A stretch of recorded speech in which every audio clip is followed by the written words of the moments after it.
Hello and welcome back to another episode of my MotoGP 21 career mode, and today we are here for the 10th and 11th rounds of the season at the Kymi Ring, and I think it's Austria after the Kymi Ring if I quickly check the calendar. Well, there's actually a pretty big break, so we'll soon have the summer break there. But yes, the Red Bull Ring, Austria is the round after that. So I think I got the numbers completely wrong in the previous episode, so I do apologise for that. But I mean, it doesn't really matter what numbers I say at the start of the episode, it's just the tracks that matter the most. So we'll advance forward to the Kymi Ring, so we've got a week left. And that gives us a notification on the headquarters, of course, because the frame upgrade has now completed. So we actually can put this final upgrade on.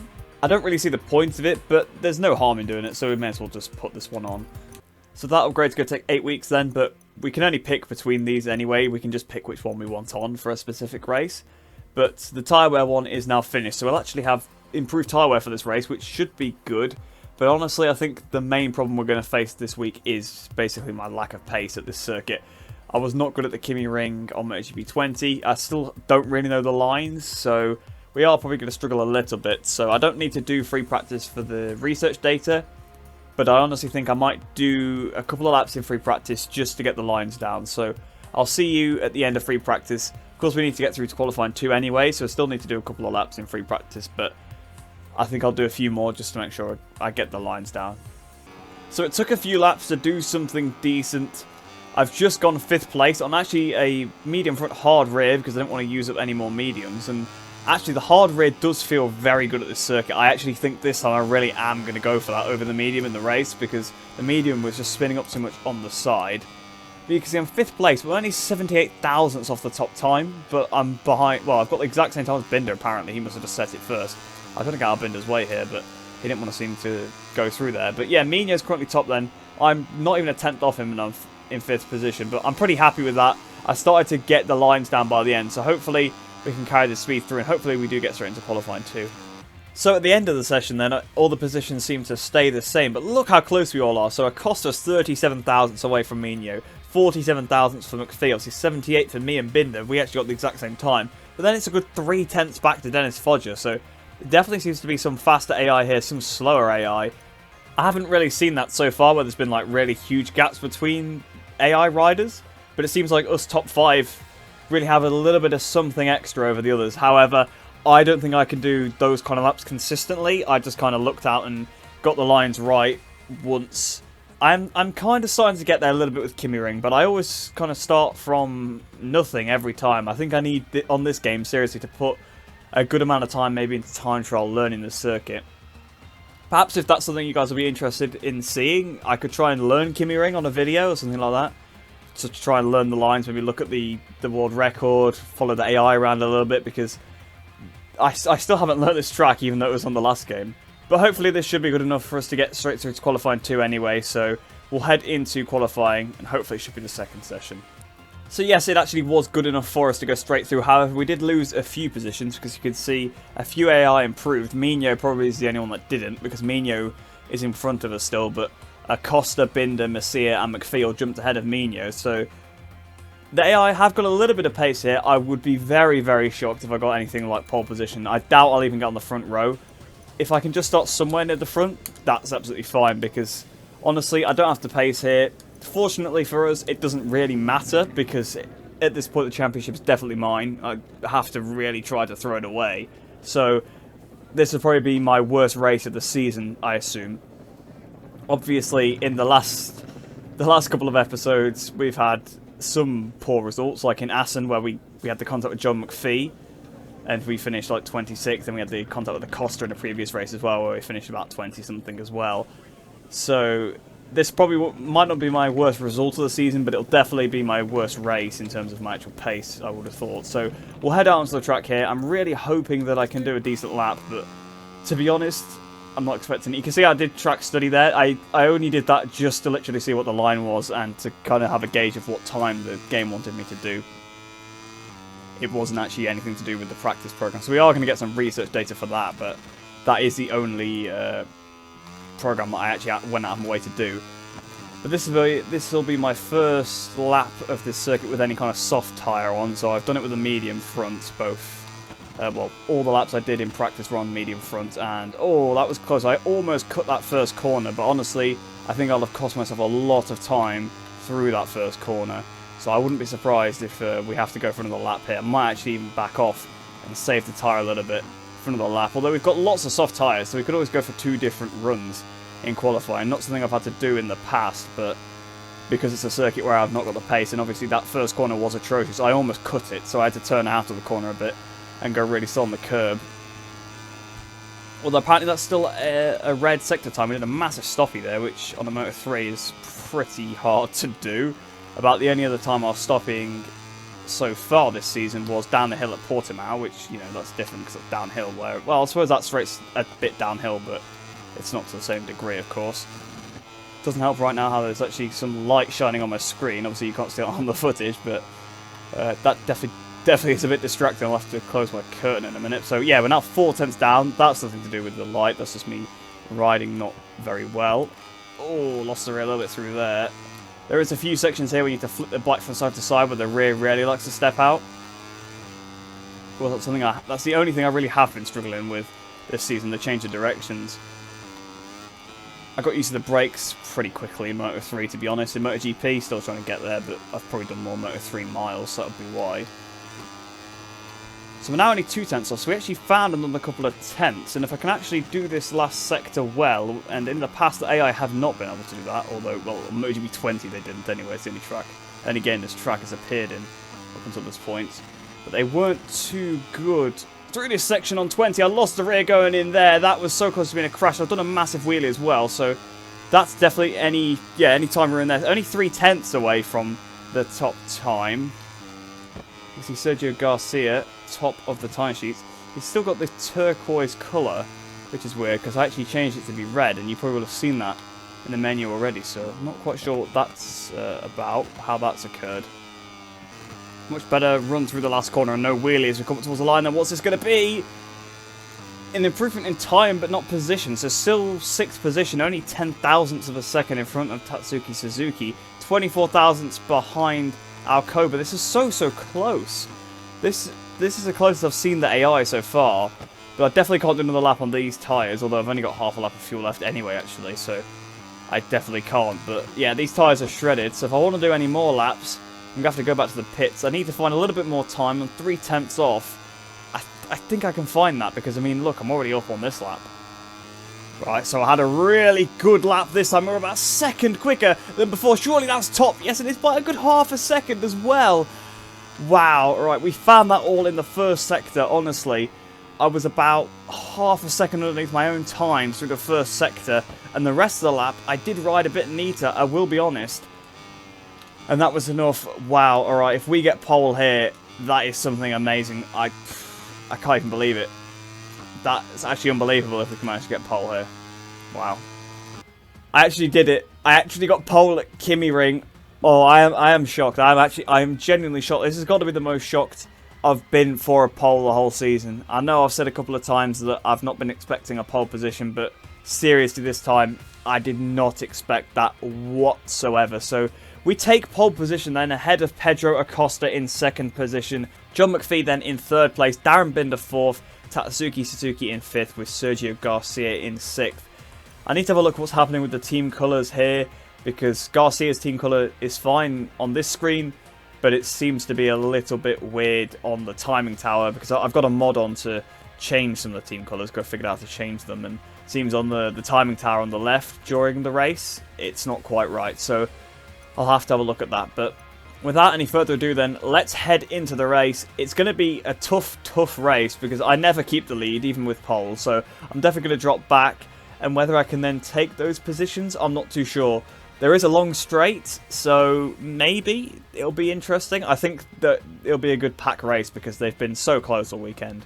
So I'm definitely going to go with the medium front hard rear this time. It's the first time I'm actually deviating from that medium, but honestly, on this track, you can see here looking at my hard tyre, if we look at my medium, look how shredded that is. The sides get an absolute beating because you're on the side of the tyre for the majority of the lap at this circuit, it seems. So yeah, it's definitely worth going for the hard tyre here. It's going to be the better choice for sure, for me at least anyway. Obviously the AI might fare a little bit differently, but for me, 100%, that is the one to go for. So then, we'll get this race started. It's going to be tough. I don't think we're going to win, honestly, but you never know. There has been some craziness. I almost forgot, actually, before starting this race about something. I have been told to fix the glitch with the AI crashing. There is a workaround for it, I've heard. That if you exit to the career menu and then come back into the race, there shouldn't be an issue. So that's what I'm going to do now. I want to thank the commenter Quack Dealers for telling me about that. So if it does work, I appreciate it. But if it doesn't, then that's unfortunate. But thanks for the information regardless. The riders have finished their warm-up lap and are now lined up on the starting grid. Only a few seconds left before the Grand Prix of Finland gets underway. So then, here we are. Hopefully this does fix the issue with the AI crashing, because it'd be really nice to have a good battle with them. So down to traction control 4. We're on power mode 3 at the minute, but wait for the lights to go out. Lights out, away we go. I was a bit delayed with saying that, but Acosta has got the jump on us as we go down towards the first corner. Then Acosta up the inside, but Acosta goes a little bit wide. We're back up the inside, so for once we've actually kept the lead through the first couple of corners, because the run was so short, it only allowed Acosta to get up the inside, and then he ran a little bit wide, and we got back through once again. This section, though, the AI love to come up the inside through here. Acosta once again closing right to the back and be the rear, sliding quite a lot there out of that section. We've got the lead for now. This has got to be the first time we've actually kept the lead, basically through an entire first sector of the track. And we've started on pole every time except once, so this really is safe. So we moved over on Acosta a little bit there. I didn't mean to do that, but Acosta has really got the run compared to me. He goes up into the lead, and now he's moving over on me a little bit. I got forced to the inside of the brake a little bit early because I didn't want to be stuck on Acosta's inside as we go through turn 5. Then we close to the back, having touched him a little bit there. So I overshot a bit, but maybe Acosta is going to try and get away here, because I've got to try and just bed myself in behind him. McPhee is trying to get up the inside of me as well. A bit of contact with McPhee. I'm being a bit wary of both of these two, to be honest, because they've both taken me out so far this season.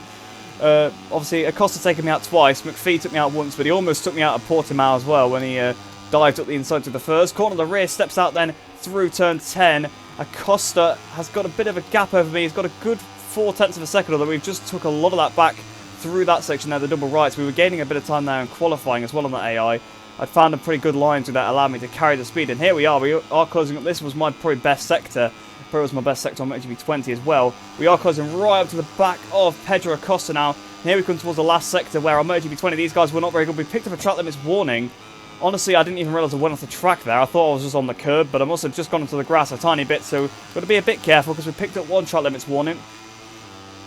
Through turn 14, then down towards the last corner on the circuit. I'm going to try and take a sweeping line through here so I can get on the power as early as possible. So Acosta still leads for now, but out of the last corner, we're right behind him. So I thought he would pull away from us here, but we've got the slipstream on Pedro Acosta. 1 minute 56.6 on that first lap. We brake for the first corner. I've lost the rear on the way in again. So the rear end is really unhappy on this bike sometimes. When you're flicking it into... It seems to be right-handers mainly that it happens through. I think it does happen through lefts as well, but it seems more to be right-handers the bike is not happy through when you try to flick it through. So at the minute we're sat behind Pedro Acosta still. I could have probably had an attack if I'd done that first corner properly, but now he's got a few temps over me. I'm just going to quickly stick it up into power mode 3 just to try and stay with him, because I don't want Acosta getting away here, and it seems to have worked pretty well. We've got a good slipstream on Pedro as we go down towards this tricky right-hander, so we brake nice and early there towards the grass on the outside. Of course you want to take a nice sweeping line through, but we've gone a little bit wide, but I have closed up to Acosta because of how late I managed to brake there, so that is good. Acosta goes a little bit tighter than I do through turn 8, and that was probably the better line, honestly. Now through turn 9. This is my least favourite part of the circuit. Just a one long corner, and then that little sort of chicane section. I'm not a big fan of that, but the rest of the track is not too bad. I don't really like this track, if I'm honest. But this section here, the rear, again, is stepping out. That's why I had to go with the hard tyre, because you would just constantly lose the rear through there on the medium and the soft after about a lap, to be honest. There we go, through turn 11. I quite like this section as well, but if I hadn't messed that up, I definitely would have been right on the back of Acosta. And the last sector is pretty nice. So it's just kind of sector 2 I'm not a fan. Sectors 1, 3 and 4 are alright, but sector 2 I'm not a huge fan of it. But Darren Binder is closing up to us as well, so I am watching out for that. But I'm just trying to close up as much as I can to Acosta, because it seems like I can keep up with him over the course of a lap. He's not got like massive pace over me like I was kind of fearing he would. So out the last corner, then I got on the power a bit earlier than Pedro Acosta. If I can get up into power mode 3, get a bit of slipstream on Pedro. We do a new fastest lap of the race, 55.9. Binder though, this is 55.7. We go towards the first corner, then I'm going to try and swoop around the outside off Pedro Acosta, leading on Acosta a bit on the power around the outside. back up into the lead of the race, but we're not going to quite get it through the flick over through turn 2. Actually, I am. I thought he was going to cut straight back underneath me, but I've got the position for now. He's probably going to try and come up the inside here, but it's similar to the first lap. He couldn't quite get up the inside. I've kind of been working on my defensive line through there, honestly, because of practice. Whenever I was trying to do any kind of decent lap, the AI would just cut underneath me, so I was starting to ride a little bit defensive through there, so that they couldn't keep doing that and running my laps, and it seems to be working here in the race. So we've still got the lead for now, but I think Acosta's probably going to sneak up the inside into this right-hander. Yes, he is up the inside. I've had to leave him a bit of space. I've gone super, super wide. Acosta really takes the lead of the race then through turn 6. We're closing right up to the back of Pedro through turn 8 then. He's going to go super tight. Like on the previous lap, I almost lost the front in there a little bit. I went in a bit quicker than I had done on the other laps, and it went a little bit wide. And this time I got a bit too tight through turn 9 as well. So many, many mistakes here. But I am super glad so far that I've picked this hard tyre. It's definitely the right choice.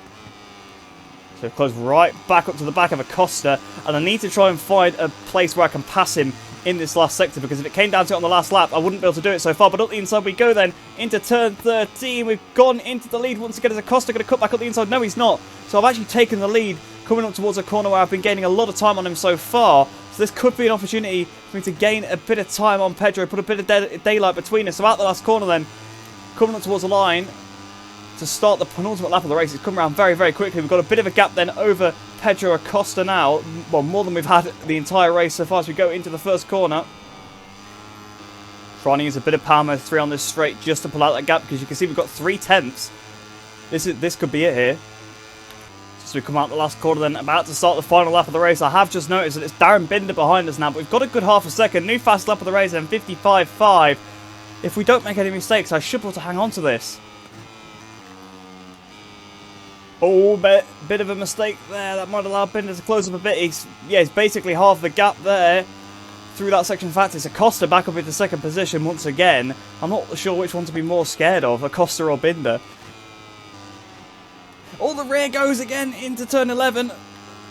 But luckily we are sort of into my territory of the track now, where I was quicker the entire race, but we've made a bit of a mistake through turn 12 because of the turn 11 mistake. We've still got a few tenths of a second coming towards the section where, of course, I took the lead ahead of Pedro Acosta into this turn 13 a couple of laps ago. We've still got about 4 tenths of a second. I think we should be alright. I think I am going to be able to bring this one home if I could just hang on to it as we go then into the final turn of the race. Try to keep a tight line so they can't get to the inside. Out the last corner then, coming up towards the line. We are going to win here in the Kymi Ring, which is a real surprise. I was not expecting a victory here. So then, in the end, we actually won by 4 tenths of a second ahead of Pedro Acosta in second place. Darren Binder 6 tenths behind in third. Mino 8 tenths behind in fourth. Suzuki in fifth. But as far as I could tell, that actually did fix the issue, unless it's like, obviously, Mugello and Catalunya, where we didn't have the issue at all. But there wasn't any crashes in this one, it seems. So that is quite interesting. So if that is because of the glitch, that is really, really good to see. It's good that we can actually have a solution to it and we don't have to put up with all the AI crashing. Hopefully it can be patched soon anyway, but it seems like it actually has worked. But that was a really, really fun race, that one. It's probably one of the better races. Even though I was leading for the last couple of laps on my own, it was hard because I couldn't make any mistakes because I knew that Acosta and Binder were right there, right behind me. And it probably was one of my better ridden races, to be honest, because I didn't have the pace, I wasn't super comfortable, but once I was sat in behind Acosta, I could sort of see where he was better, and I was riding well enough where he couldn't get back up the inside once I got in front of him. So yeah, a fun race there. Quite an unexpected pass for the lead as well. I wasn't actually expecting to pass him into that left-hander, but we did manage to pull that one off, and I think that was crucial in the end because I needed that last sector just to get a few tenths ahead of him. So in the Riders' Championship then now, I've reached the milestone of 200 points. We now have 72 points ahead of Darren Binder in second place. Masia in third, 100 points down. Suzuki 107 points down in fourth. And in fifth position, John McPhee, tied with Acosta actually. They're both 120 points behind. So McPhee is making a bit of a comeback now, obviously after a pretty poor start to the season. But Acosta similarly, he's crashed out of quite a few races, so he's starting to make his way back up the table.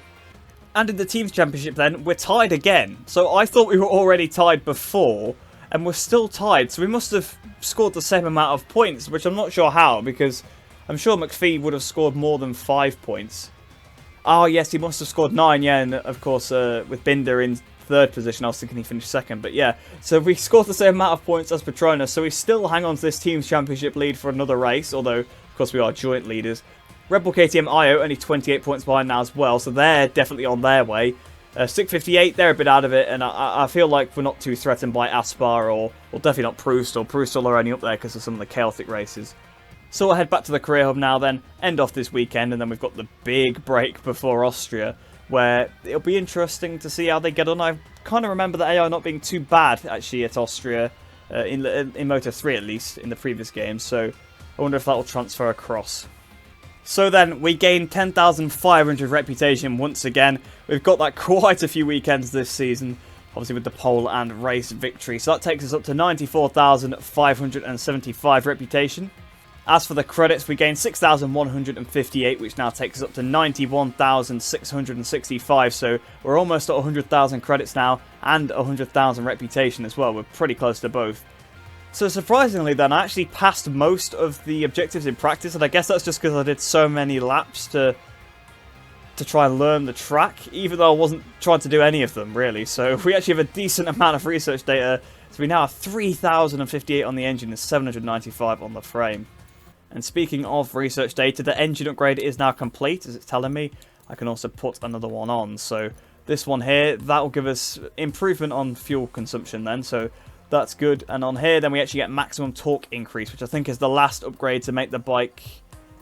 Actually, no, it's this one will make the bike faster when it's one on the left down here. So this one's 800 research data. Obviously, we already have enough anyway. So, yep, we'll start developing that. That's going to take 7 weeks to develop. So that's pretty much all the R&D done for the season. We don't ever have to put anybody on production again anyway, because we already had enough. The frame is going to have all the upgrades on fairly shortly, but it's going to be a decent while till we have that engine upgrade. But of course we get this little summer break here as well. So during the summer break, the engine will be able to upgrade quite a bit. There's quite a few weeks off, so we'll probably about half of that time before we get to the next race. We have got a notification on the personal manager here. There's another new candidate available, Lucas Turner apparently, so another B+.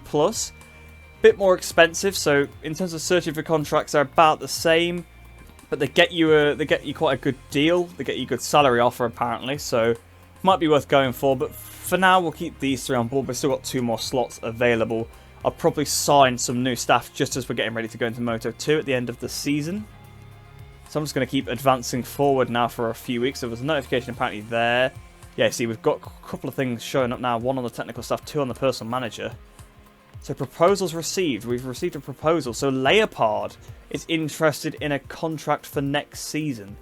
So they want us to win the championship apparently.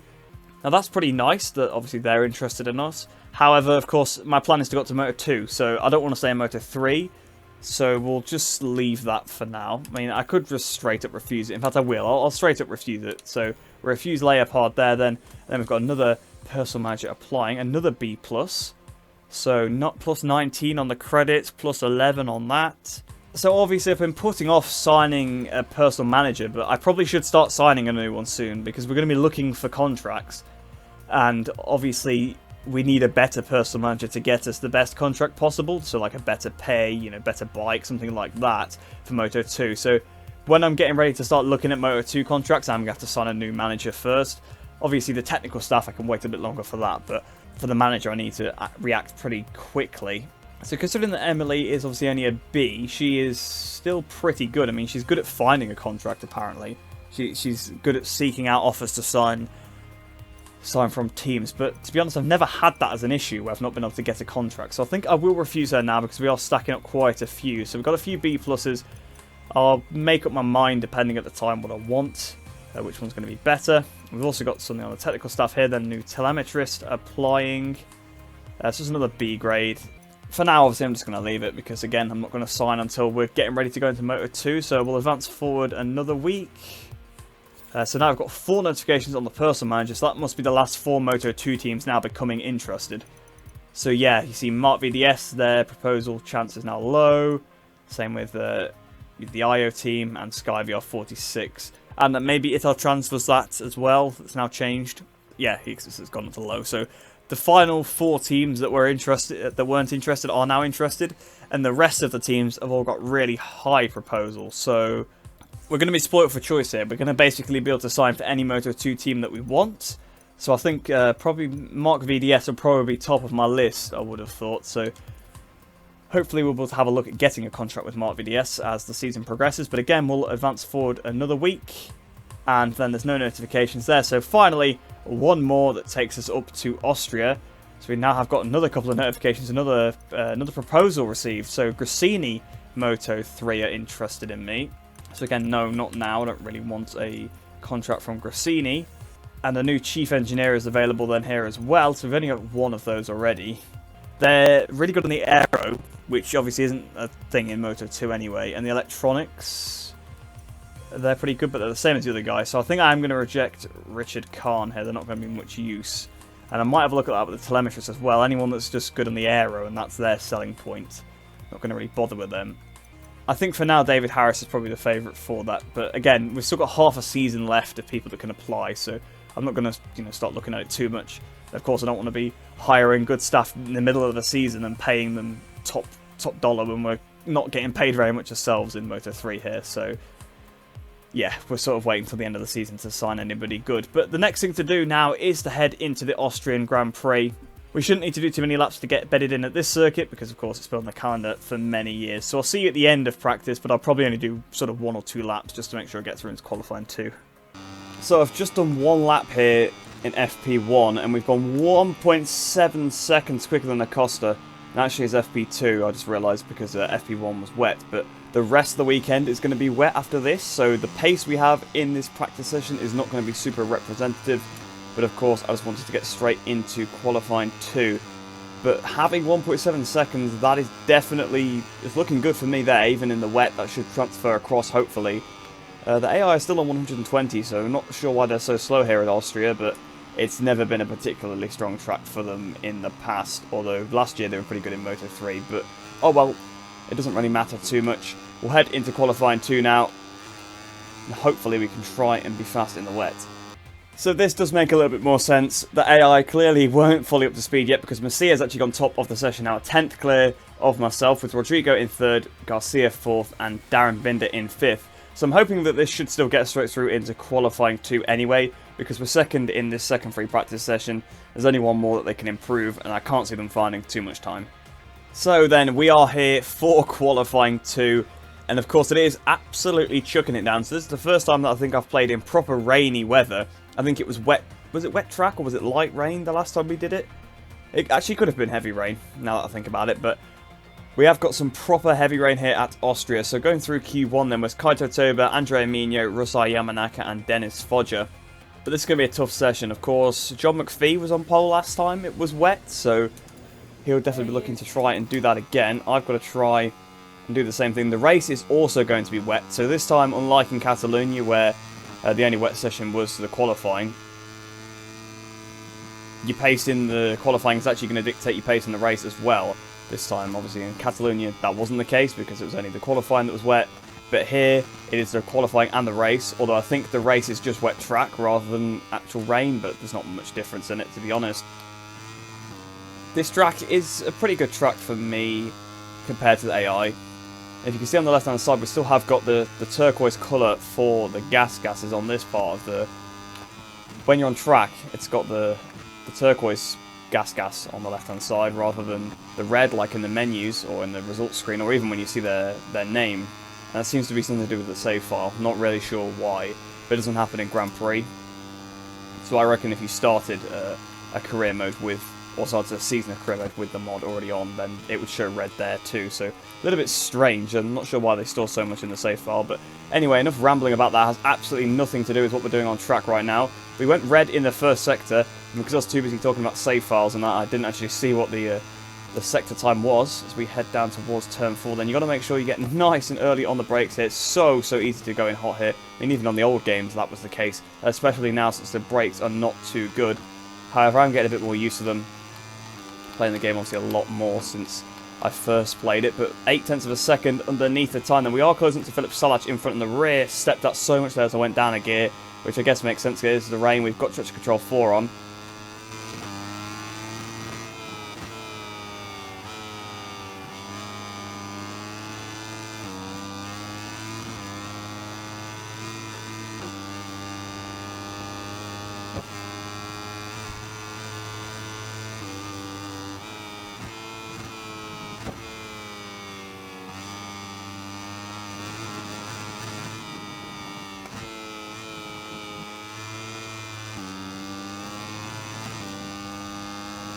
As we come up towards the line then, Philip Salac still in front of us. 1.4 seconds quicker than Sergio Garcia at the end of that lap. I don't know if we're going to have to go for another one because that's a pretty big margin. So I'm going to head back to the garage, fast forward a little bit in the session and see if the AI have improved. So some of the AI did actually improve at the end of that session. Masia and Suzuki both jumped ahead of Garcia, but that was it. They didn't actually get much faster. There was only by about a tenth of a second in front of Garcia. So we've got a really comfortable pole position here. 1.3 seconds clear of Yama Masia in second place, with Suzuki in third. So it seems really weird that at this circuit we've got a lot of pace over them, especially considering how far off the pace I actually was in the wet last time, back in Catalonia. I wasn't off the pace, but I was sort of on the AI's pace, whereas this time we've got a big gap. So I suppose that is just showing that I am getting better, and so is the bike as well. Obviously we have got the slightly better tyre wear upgrade for this race. And also that I think that engine upgrade might have come in as well. So we've probably got a little bit more power compared to what we had in the last race. But even still, 1.3 seconds is quite a big margin at Austria, so it'll be interesting to see if they can actually keep up with me in the race. But let's get this one started then, and hopefully we can bring home another victory. So then I've just tried the fix again. We've exited the career menu and come back to the race. So hopefully, once again, that should stop the AI from crashing. Now, it could have been patched in the patch that came out today anyway, but I'm not willing to risk it because there was actually a gap between the recording of the previous race and this one. I recorded Kymi Ring yesterday, a patch came out this morning, and now I'm recording Austria here, so there could be a couple of changes. I think they've adjusted the tyre wear a little bit, but I think that's about the main thing. Or it seems like they've actually updated a few different things here as well, because the umbrella is different, and same with the crew. They've actually got different kits on, so they've actually updated a few things that they didn't actually explicitly mention on the patch notes whatsoever. So that's quite interesting. They said miscellaneous bug fixes, but I wouldn't have called this a bug, so that'll be interesting. I might have to have a little look at that then, but that's got nothing to do with the race, of course. So I'm going to go with medium tyres once again, just the usual tyres that I go with. I'm changing from the ones we used in qualifying, although honestly we probably would get away with it. I'm thinking this race should be mine. I should be able to get away and get this one because we had 1.5 seconds nearly over them. So if we can get to the front, we should be able to bolt away within a sector, and then we should just be able to pull away. So unfortunately, probably not going to be the most interesting race, but they gave me a good run in Kymi Ring, so hopefully they'll do the same here. Riders have just completed their sighting lap and are lined up on the Red Bull Ring straight. Very little time left now until the start of another Austrian Grand Prix. So then we've got Masia alongside of Suzuki on the front row as well. Down to traction control. Well, I meant to go to 4, not 3, but waiting for the lights to go here. Then at Austria, lights out, away we go once again. I've had a subpar start, not having the reaction time of Yama Masia. So Masia goes through, trying to get a bit of his slipstream as we go down towards the first corner because I don't want to lose any more positions on the outside of Masia. Then trying to go around the outside of the rear, stepping out a little bit right onto the outside of the curb. So no trail miss warning there because I didn't quite go onto the green. But we lost a lot of time to Masia, and I think I must have held up the AI behind because nobody else has come flying past. So Masia has already got almost a half a second lead as we go up this hill towards the tricky turn 3. Got to slam on the brakes very early for this corner, same with turn 4. I'd say 4's a little bit worse. We've got Suzuki up the inside though. Suzuki up my inside. Tatsuki Suzuki takes second position. So the race I thought was going to be a cakewalk. I thought I was going to take the lead and pull away. That's not been the case whatsoever. We've already dropped down to third place. We're going to be looking for a pass here on Tatsuki Suzuki down towards his right-hander on the brakes. Up the inside of Suzuki. Can we pull it off? Can we get it stopped? Into turn 4. Yes, we can. So up into second position in this race then. Masia got 6, nearly 7 tenths ahead of us. So we need to try and reel him in. But I think this should be a section of the track where I gain a lot of time on the AI. They were struggling here in qualifying. I was gaining a lot on the Delta, it seemed. Although, as I say that, I've actually probably lost a little bit of time to Masia. So, yeah, I just need to actually make sure I get the lines correct. The last couple of corners as well, I was carrying my speed through there pretty well in qualifying. So, hopefully, we can gain a bit there. We've got a few tenths back to Suzuki, so we're safe from him. He's not going to attack us into these last couple of corners unless I make some big mistake. But yeah, there you can see we gained a lot of time on Masia through that penultimate turn. So much. We're about half the gap almost. Brought it from about 6 tenths to about 3 there through the last couple of corners. 2 tenths of a second now as we come up towards the line. So we are going to be right on the back of Yama Masia before he even knows what's happening. So 1 minute 46.0 on that very first lap. And as we go towards the first corner, I've learnt from my mistakes on the previous lap. I'm not going to try and go round his outside because that'll just leave me being hung out to dry. We've lost the rear a little bit through the corner because I was very aggressive on the throttle. But here we are right in the slipstream of Masia then. He'll probably be able to keep in front through this section because we'll probably pull alongside him, but he should outbrake me for turn 3 because Suzuki did on the previous lap. But here we go, side by side with Masia. I'm going to try and brake as late as possible. The bike was not too happy with how much I put on that front brake, and yes, there we go. We've gone into this corner. We've run in very, very wide. We're going to get a track limits warning for that, surely. Yes, we are. So I'm just going to let Masia have the position back here. Just going to lift off the throttle. There we go. So Masia back up into the lead because, of course, I went in too hot. A little bit unfair, to be honest, to get a track limits warning for that in qualifying. Yeah, that would be fine because you've gone off the track. But you should only get a track limits warning in the race if you gained an advantage, which I didn't, because I've ran wide off the track. I didn't exceed the, track extend on the exit of a corner. But anyway, we're right on the back of Masia. We're probably going to swoop around the outside through this left hand. I'm going to have to go off throttle and not down a gear, but I've gone a bit too wide actually, trying to swoop it around the outside that way, and he gets back in front, but was still right in it. So the last couple of corners could be interesting. I picked up another track limits warning, but Suzuki has come out of nowhere, same as McPhee. So I've been absolutely mugged off here by 2AI. They've come up the inside of me, completely caught me off guard. Darren Binder's right there as well, but we've got a good run from a bit of a slipstream from John McPhee there, getting in the slipstream of Masia, so hopefully we should be able to get past McPhee into this penultimate turn. We're swooping around the outside. Yes, we slot into third place right behind then Tatsuki Suzuki. Oh, massive contact with Suzuki there. That was some strange contact, similar to what we had with John McPhee back in Assen. We've now made the move on Suzuki. I didn't touch him there though, so he just needed to go a little bit wide, leave me a bit of space, and he lost a lot of time from that. Darren Binder does a new fastest lap of the race, 1 minute 42.8. I did a 43.6, so he was 8 tenths quicker than me. As we dip it into the first corner, once again, I've ran off the track. So making another mistake here. And here comes McPhee. Binder's surely going to come flying past as well. So similarly to Jerez, where I thought it was going to be an absolute cakewalk in the race, I'm making loads of mistakes and the AI just easily passing me here. So into turn 3 then. We've left the inside open a little bit. Luckily no one managed to cut the inside, but we'll get the switch back here on John McPhee. We should actually have this. I mean, he'll probably have a bit more horsepower than me. I'm trying to squeeze him a little bit for that reason, so that he has to kind of lift off the throttle a little bit, because I know he'll blast past me if I don't. Down towards turn 4, hit the brakes as late as I dare, and McPhee has still gone later. He's already got the inside. In fact, he gave me a little nudge, forced me a bit wide, but nothing too bad there. Apparently, I'm still doing a quicker lap than on the previous one.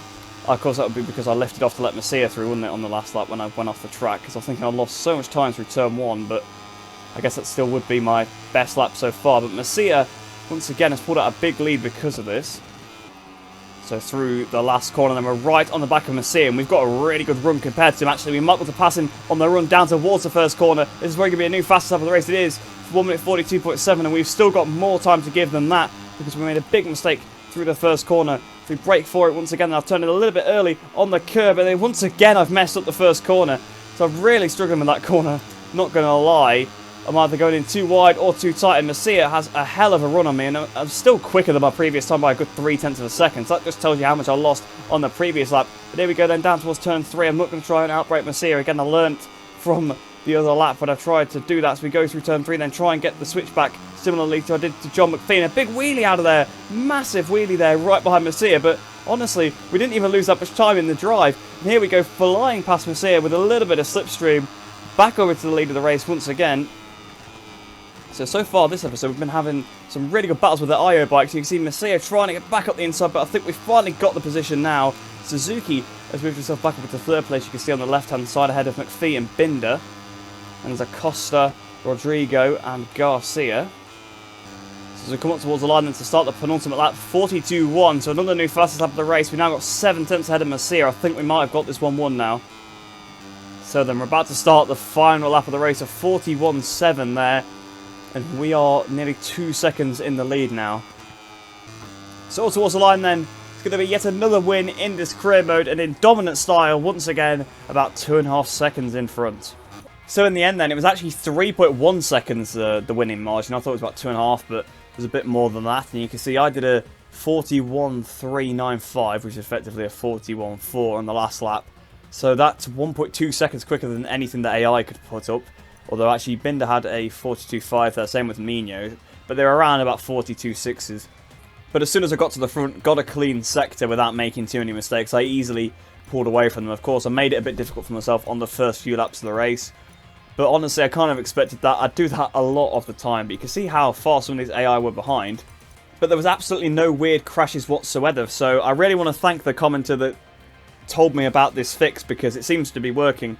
Of course, there is now a patch, so I don't know whether yeah, potentially it's been fixed anyway, but there wasn't a patch for the Kymi Ring, and it didn't happen there. So it seems like if you're getting the AI crashing all over the place, just exit to the career menu before your race starts, come back in, do the race, and it seems like it fixes it. So that is really, well, it's a bit annoying that you have to do that, but it's nice that there is at least a workaround so the races aren't destroyed.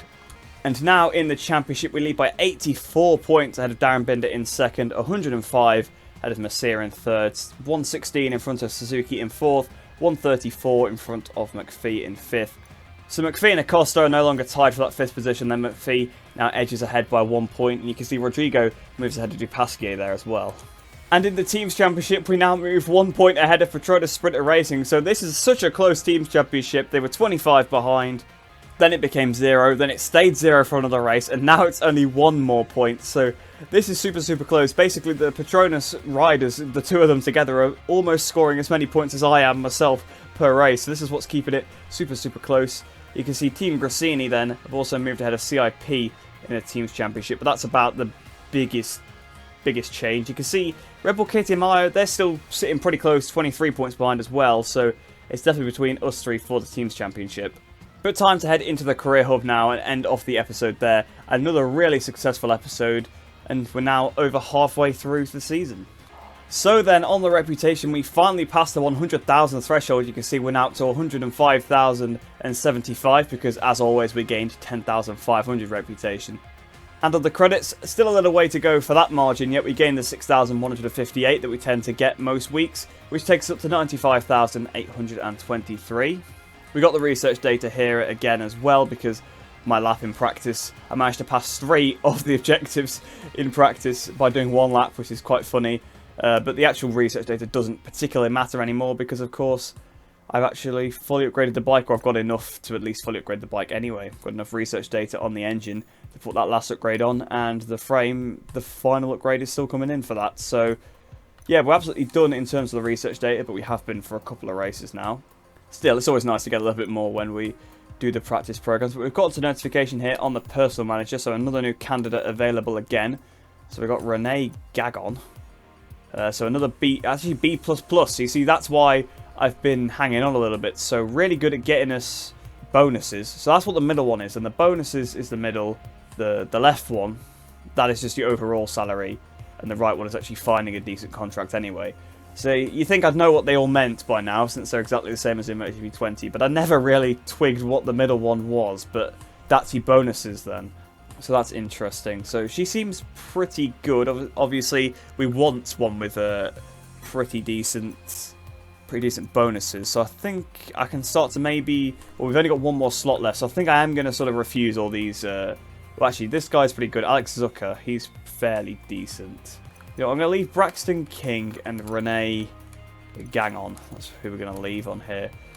I mean, I probably won't sign either of them anyway come the end of the season. They'll probably be someone even better. But I'm just hanging on so that I don't waste all my money hiring new people. But that pretty much brings this episode to a close. I've not got a massive amount to say. 2 pretty good races there. Obviously, no weird crashes, which is always an absolute tick in the box. That's exactly what you want to see. You don't want to see any kind of weird behaviour from the AI.